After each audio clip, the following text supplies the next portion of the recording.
Hey, this is Professor Game, where we interview successful practitioners of games, gamification, and game thinking who bring us the best of their experiences to get ideas, insights, and inspiration that help us in the process of getting our students to learn what we teach. And I am Rob Alvarez. I'm the founder of Professor Game and professor of gamification and games-based solutions at IE Business School, EFMD, EBS University, and many other places around the world.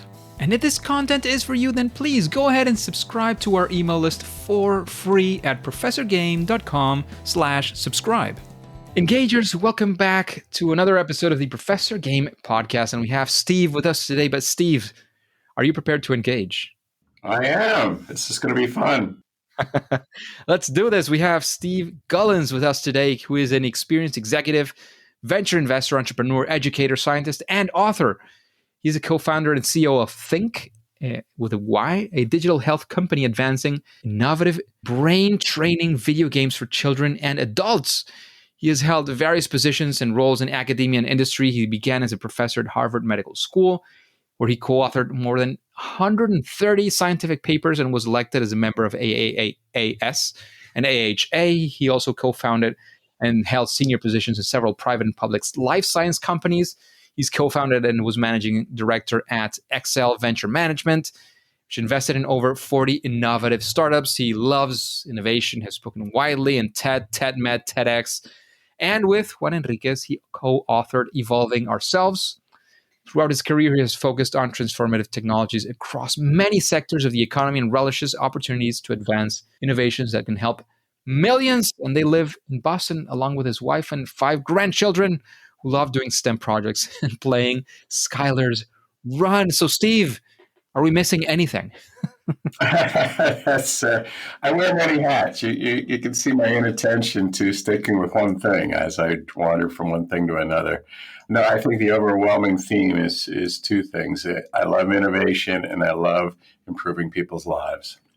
Absolutely. And that makes a lot of sense. So, Steve, if we were to follow you around for a day or for a week, what would it look like? What are you doing? How does it feel to be Steve nowadays? It's fun. I'm in the Medicare crowd, so I was retired for a few years. Then I came back to work because I had some more things I wanted to get done. And so I get up early. I get to our shared office because I love co-working spaces filled with entrepreneurs. It's very vibrant. And I get my own work done very early before anybody else comes in. And then I communicate and chat with people. It's a mix of phone calls, Zoom calls, and frankly, doing presentations to investors and potential partners. And in the interim, in my quote spare time, I actually advise a lot of CEOs on their breakthrough technology companies, mostly in healthcare, but it's gotten much broader over the last few years. And that's just a part-time avocation that I just relish because it's my way of giving back. I've seen a lot of things get built and be successful and things struggle. And we got to help the next generation. That sounds absolutely amazing. Lots of exciting stuff going on. But Steve, after seeing how superhuman you are in your intro and all the things that you have done and have been doing, we'd actually like to humanize you a little bit as well and get to learn from you from a time when things did not go well, a fail moment or a first attempt at learning, especially if it has anything to do with the technology you've been working on now, with the video game that you've been doing and what is behind it, as we were discussing in the chat before. We want to be there. We want to learn and understand what happened. And so, well, we can go way back if you want. This is interesting. As a child, I moved every couple of years. My father was a successful businessman, which meant you were on the road, which meant I had to enter a different school system along with my sisters. And they never liked a smart kid. They wanted the one who could play sports. So there was always a lot of prioritization around that. You play hockey when you're in Michigan and you play baseball when you're in Florida. So you have to be adaptable. And it was really that adaptable approach that got me where I am. And over time, I really appreciated the education as a route forward. It's not ingrained in me as a person. It was more that, if you want to do something interesting, you want to be around really smart people who are really focused on improving the world and doing good things. And that's what took me very naturally into the education, ultimately becoming a professor myself. But at my core, because I was always the outsider as a child trying to make my way in the world, it was always about how do I bring new ideas forward? How do I actually adapt and figure out this system? So you can think about it. If you don't know how to read, how am I going to figure out how to get through this world? If I don't know how to play baseball, I better learn. So it's been an issue of focus, attention, and adaptability for me. And I think I bring that to everything I do, particularly Thynk, our new company. And how did, like, with that situation, you were mentioning some of the things that you learned. What would you do differently? How would you start differently, perhaps, if the same situation happened now? Well, we live in a very different world with digital communication and lots of online things. The thing that I relish about the old days is that you actually form really strong bonds with friends because you had to entertain yourselves. And so you found a way to communicate and be very valuable within your peer network. But it was more detached from parents and teachers. There was more of an authoritarian approach to that. Today, I really like the idea that there's more engagement across generations. When I do coach younger executives or even students about career path, I say reach out to older people because you don't compete with them. They just want to give advice. Just ask for some advice. And so I think this idea of having a mentoring approach to life where you're not feeling like pushed away by adults, but you're feeling encouraged by adults to find your own way and to enjoy their presence in a company. Amazing, amazing. That's definitely something that we can take away, and that we could certainly use whenever it is that we are creating the stuff that we create. So thank you for that, Steve. And actually, spinning that around, how about we go for a story of success? Something that actually went well, either the first attempt or the whatever attempt. As you know, in entrepreneurship, there's sometimes many attempts. And again, if it has to do with creating stuff that is engaging, video games, gamification, or anything along those lines, even a lot better.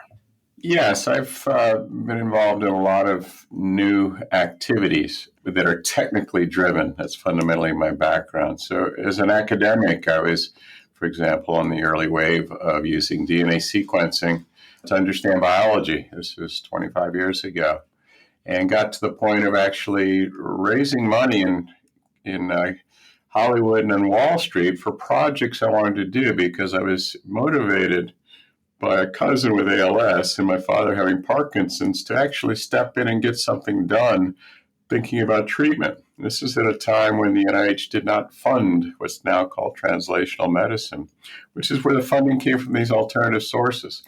And so imagine that a lot of science is getting funded in those days. Today, we actually have changed things, but never directed at an actual cure or treatment for many diseases. I actually hired high school students from Boston Latin to walk over to my lab. And we went to the pharmacy and got every single pill in the pharmacy at the hospital and ground them up to test in laboratory models of human diseases. Unfundable at that time by the NIH, but it was groundbreaking in terms of let's open up some ideas that are not hypothesis driven, just what if something happened to work. And some good things came from that. On top of that, I was part of the team that sequenced the first cancer genome. We had to go to Malaysia to find the technology, which was neural network analytics, that even MIT hadn't developed yet. It was a language translation software. So cobbling together different approaches, I would bring physicists into my laboratories. And in the business world, I've seen time and again that the traditional model for a new innovation, whether it's going through the FDA or having to sell through Amazon, fails because someone doesn't have the right look, the right feel. You guys have never done this before. The FDA has never approved this before. So sometimes you have to think about new business models, new thing where you go to do a deal in China. You just have to be creative and adaptive to where in a very wide way to everything that goes on in the world. And so what I would say is my successes have been early technologies that work and we find a way forward, whether it's a traditional way. And my disappointments have been innovations that also work, but cannot find a commercial path forward, which is really where we find ourselves in this brain training video gaming world is we have great technologies, but we don't have a business model that's been proven to work yet. Hmm. Good stuff to think about for sure. Thanks for that, Steve. And with all the experience that you've had, and it's been plenty of time, and we were discussing that you were more into this neuroscience of some of these things. I know, I'm guessing that when you created your stuff behind Thynk, you Hmm. did it through some sort of, I don't know if I want to call it process, or how did it go? If you were going to come up with something similar or help somebody come up with something like that, how would you do it? Like, what's the thought process behind this? Do you have, I don't know, how does it go? So there's two elements, and the problem for both business people and scientists is they tend to operate in isolation. A scientist will say, "I have a great solution for something," but has no idea what the actual business opportunity is, and will invent let's say a video game for people who are very very old, not sort of thinking ahead of time. They're not very computer savvy, so it's probably not going to work. And so I see these disconnects. And on the business side, they want to. We actually seen some failures in the idea of games and brain training because it gets oversimplified. You have to prove something works technically before you can actually get people to adopt it. And it doesn't, I'm talking about an everyday consumer. Nobody wants to spend a nickel unless they believe it's actually going to help them. So it's crossing that divide in the early stages of the process that's transformative. And that was really the challenge for the technology that Thynk is involved with. Nice.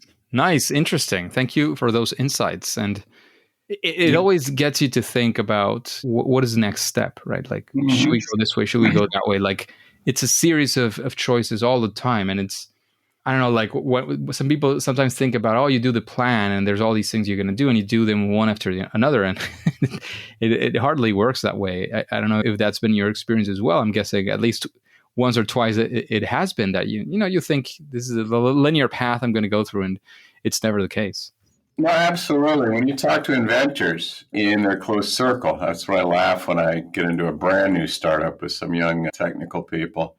Everybody around the table has the same perspective and assumes this works, so everybody's going to buy it. We'll have sales. I've seen revenue plans when I was an investor.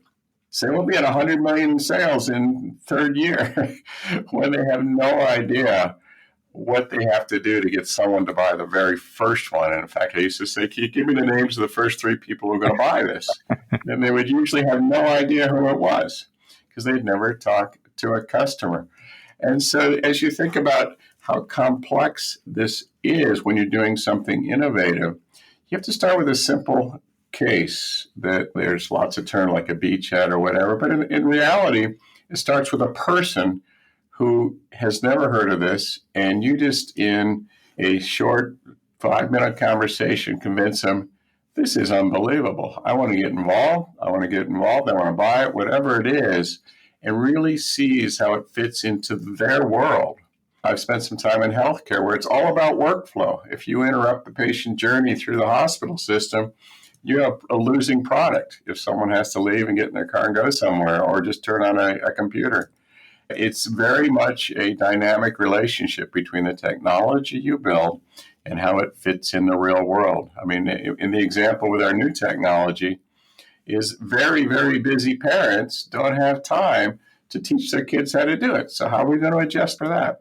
There are lots of learnings over my career. And so, one thing that's beginning to happen in the digital tech space, healthcare space, is going direct to consumers always been a negative, and I can explain why. And so now we're starting to say consumers are smart enough to figure out their own health. In Europe, they're way ahead of us. They understand that using a digital device may improve their health, whether it's just a reminder when to take their insulin shot or whatever. But the idea that this is just part of my daily activity and routine is not quite there, but we're getting close. Makes sense. Makes a lot of sense. Thank you for those insights as well, Mo. So, Steve, again, with all this experience, is there when I say this, people sometimes think of a silver bullet, but that's not what I'm aiming. It's just a best practice, something that you say, well, think of this or do it this way or include this in your thought process or something, and it'll help you get to a better result or something better is actually going to happen. Do you have something like that along those lines of in the world of entrepreneurship or the video game that you just created? It's interesting. When I talk to entrepreneurs, I play this little game, and they don't know it's a game, but I think it's cute. They come in and present to me whether I'm an investor or a potential partner or whatever. And I say, all right, let's start with the assumption that your technology is perfect and absolutely works. Let's not talk about the technology at all. Now let's talk about your business. It throws people off completely because their slide deck, the way they talk, 98% of it is technical, which is great. And if you want to get, which tells you how it works, but it doesn't tell you how much pull there is in the market for something like this. It doesn't tell you who the advocates are going to be on your side, who they talk to, whether it's government or nonprofits or just other entrepreneurs who are helping. Let's get the conversation outside the domain of the technology early in terms of your thought process as an entrepreneur. And this is going to be true in video gaming and everything else. You live in this little world, and at the end of the day, it feels like everybody's going to buy it, and nobody buys it. And then you're stunned and when other games, which look identical to yours, take off. And it seems like a mystery. Well, no, it's one thing I do teach people. It's all about trust. And if you only speak tech speak and you're talking to a mother who wants to buy a video game, you're not going to build a lot of trust. You have to talk about the troubles they're having getting their kid on the bus in the morning and things like that. So, and address those things. And that's where we bring a lot of that know-how and background to thinking about the user experience, thinking about what the partner's workflow is when we partner with a place that wants to engage with kids or adults or sporting or anything else. And once you do these kinds of relationship buildings, that trust works because everything about discovering and building the future, which is the field I'm in, is about trust. If someone gives you money, you're not going to hit the plan you showed them. You're going to do something to be successful. They have to trust you. If you're talking to someone who's going to be a partner, traveling the world on your behalf to sell something, they have to trust you. And it's this trust that can grow thin. In fact, one of my favorite observations is no matter who writes a check to support a small company, most CEOs, I'm not going to label all, don't talk to that person or that fund or that company again until they need more money. In fact, they're your biggest cheerleader. And they want to protect. I write the longest blurbs to my investors, and I already have trusting relationships with many of them already, or to partners, because I want them to feel my excitement and that I care about them, which I do. They are my biggest champions. Totally. Absolutely. Absolutely. I couldn't agree more. And building that trust, it definitely goes for investors. It goes for your audience. It goes like building trust is the thing. It goes for providers as well. Like when you're discussing supply chain, the people who are supplying whatever it is that you need, you also need to build a relationship of trust. And you need to trust them. They need to trust you. It changes the game. That's for sure. Absolutely does. It does. After hearing these questions, if I were to ask you, is there somebody that you would be interested in hearing answering these questions in a future interview, sort of a future guest on the Professor Game podcast? Who comes to mind? The person that comes to mind is my co-author, Juan Enriquez. He's an all-star TED speaker. He's written many books. He wrote one book with me. And he thinks so far out of the box that it's sometimes shocking.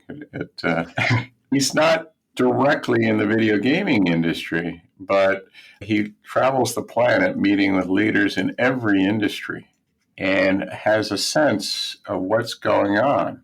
He's also one of the leaders in a group called Brain Mind, which is out of Stanford in the Bay Area, includes Reid Hoffman and Michael McCullough and a bunch of other leaders in brain science, because we're all aware that the business model is broken. There's brilliant neuroscience coming out of laboratories proven to work, whether it's imaging or dealing with sleep or anything.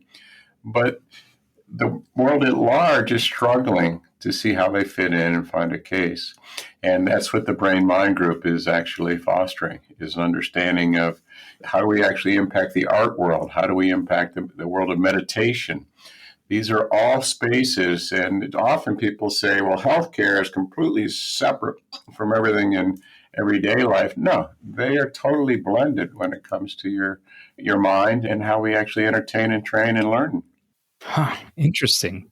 Good stuff. Brain science? No, you mentioned brain mind.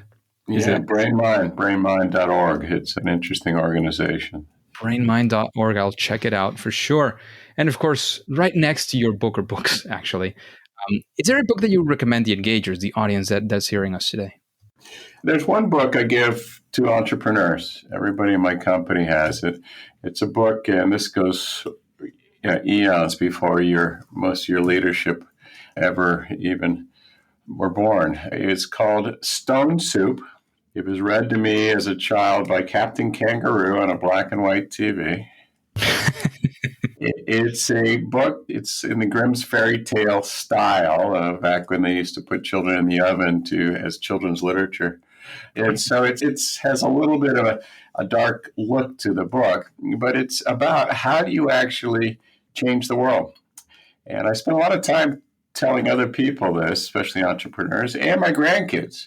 When we wouldn't have the internet and airplanes and everything else if there weren't people who believed in a vision in the face of every other person that they know saying, I don't believe you. And what that means in this book is it's about three soldiers in, it looks like Europe, marching through a town on their way home after a war, coming to the town and saying to the townspeople meanwhile know they're coming, and they scurry and hide all their food, all their animals, all their blankets and everything, because they know that it's just going to be a plundering event. And the soldiers get there and they say, we have no food. And the soldiers say, no problem. We're just going to make stone soup. And the townspeople crowd around and watch in a big kettle as they boil some water and they throw some stones in. And the captain says, it's getting warm. It doesn't taste quite the way I was thinking.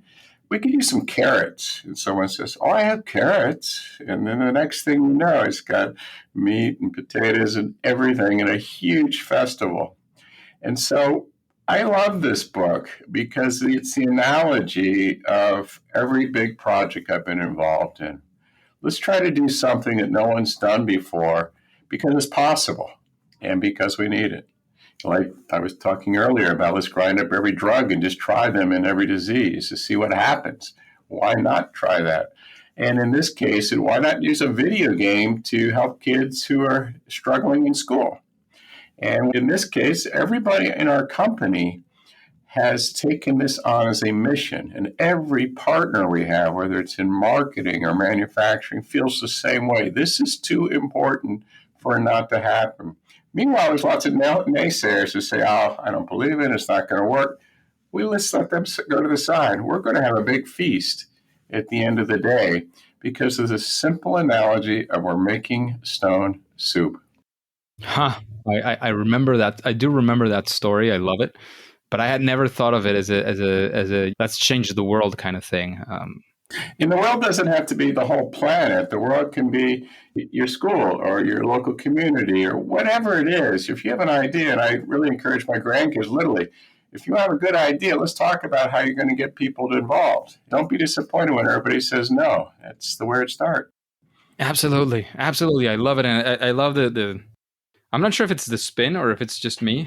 I didn't interpret it, or I saw it too young and nobody helped me on that metaphor. But I love it. I love the story. I've always liked it. I've used it in different shapes. But that's definitely an angle I had never even considered. And it struck me so much. I think I was 5 years old when I carried it with me my whole life.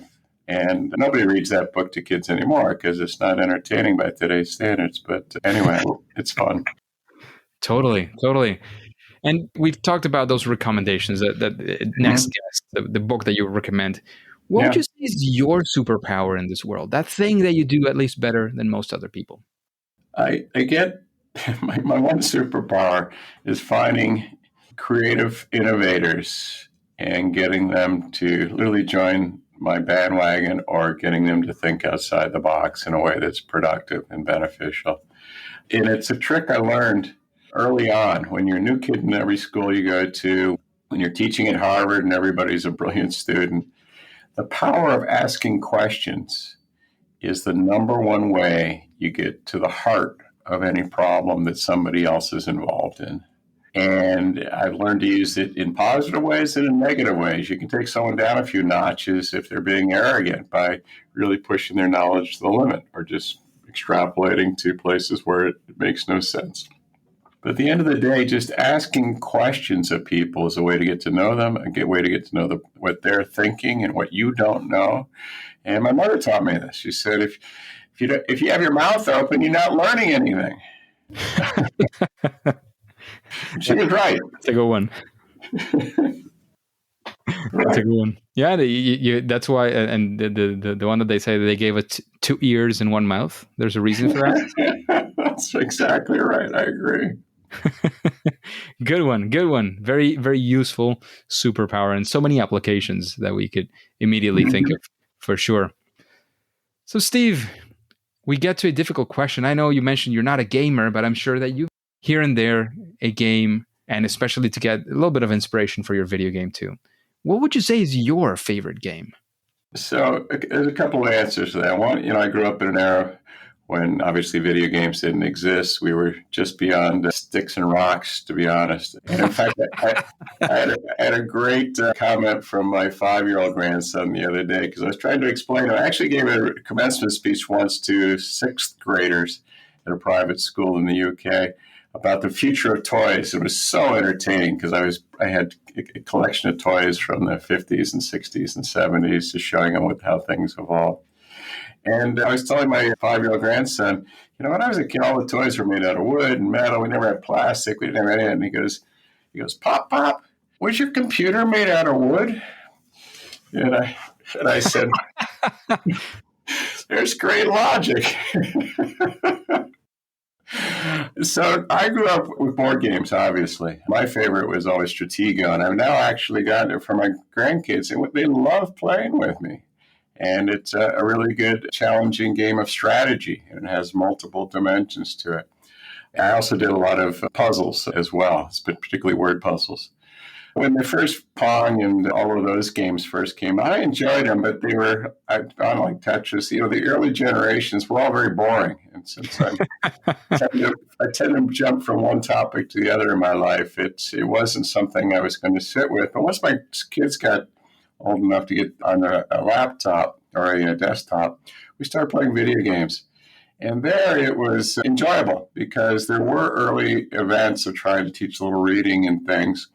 But it was so frustrating with how slow it was and non-engaging. But nonetheless, I saw the power of how a gamification, which is what you guys talk about all the time, is such a powerful approach to engaging people. And I actually began to incorporate it in some of the things I was working on in my teaching experience with medical students is how do we actually engage people, which I won't go into, but making science and medicine more interesting. I was actually making them predict what was going to happen in case studies rather than responding to what's going to happen. And it's really pushing the envelope of how you get out there. Now, in this, I went through the Game Boy eras, and in fact, I often give a lecture about the parallels between the biotech revolution and the IT revolution, and they're in sync with a 28-year offset, which I could go into at another time.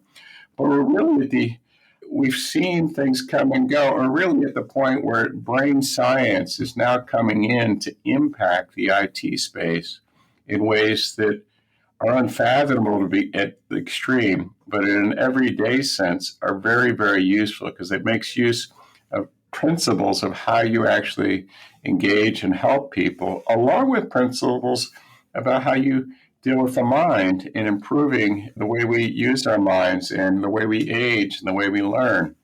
No one is born with the ability to focus, pay attention, have a short-term memory. You have to learn this. And in school, for the first time, you notice when you ask a kid to sit down and do something, that little Jimmy can't do it, or little Marilyn's having troubles. And that's a lot to expect, that you go from a world of total play to a world of sit and look at this piece of paper for the next 30 minutes. So I think we have a lot of opportunity here. Huge opportunity. And thanks for all that. The game Stratego, I think I haven't played it. Now my curiosity is piqued because I think I've heard of it. But definitely, and then the where you extended towards was definitely super interesting. I just sat down. I'm not taking notes because it could be noisy. But the good thing is this is going to be evergreen. It's always going to be there, so I can listen to it many times. Great. So Steve, before we finish the interview, is there anything you want to, any final piece of advice where we can find out more about what you're doing, about Thynk, or wherever it is that you want to lead us? Yeah, where I want to lead you on this is, a couple of things. We have a game called Skylar's Run, and we have a headset that monitors or measures brain waves, completely passive, no different than wearing a hat in terms of its impact on your brain. It's just listening. It's just a microphone. And the video game is driven by your thoughts. So it looks like my grandkids play Subway Surfer. It looks the same. It's an adventure game. It's got 15 missions. And at its core, it teaches 13 different cognitive skills that every human being must master in order to read and write and play and drive a car, fly an airplane. And we all learn at different rates, so we can all improve. And as we get older, we can use it even more. And to ground this, if we go back to Lord Kelvin, for those of you who understand Kelvin temperatures and science, in the 1800s, he had one very simple, truthful statement. If you don't measure it, you cannot improve it. What measurement does any member of your audience have about their brain's health and function today? I mean, you had your body weight, your health checkup does every possible thing. You can get your vision tested. We know every single number. We know nothing about our brains. Our video game's monitoring your attention state every 1/10 of a second because brilliant scientists and engineers put it together.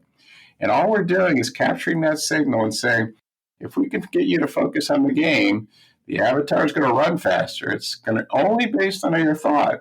And with that simple practice, which we know for sure transfers into better grades, into better focus for sports or anything, is everywhere we look, having these core abilities is what was going to be key. So at a broader level, all these neuroscience tools and these non-invasive ways of looking at our brain are here.